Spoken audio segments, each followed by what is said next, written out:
आयुष्यात एक गोष्ट लक्षात ठेवा, कुठलीही गोष्ट, कुठली लहान असो मोठी असो काही असो, ती प्रत्येक गोष्ट करत असताना बाकी कोणाला दिसो नाही दिसो, समोरच्याला दिसो नाही दिसो, माझ्या मित्राला, माझ्या स्नेहांना, माझ्या घरच्यांना, माझ्या आप्तेष्टांना, माझ्या सेवेकरांना दिसो नाही दिसो, पण माझ्या भगवंताला दिसते हे गोष्ट लक्षात ठेवा. माझा भगवंत सगळीकडून बघतोय. त्रिभुवनामध्ये त्याचे डोळे विस्तारलेले आहेत.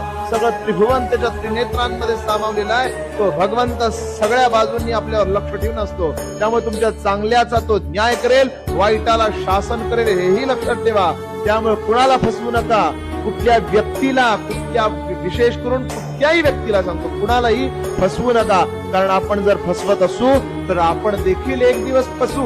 हे स्वामी वाक्य आहे. स्वामी महाराज सगळ्यांकडे नजर ठेवून आहेत.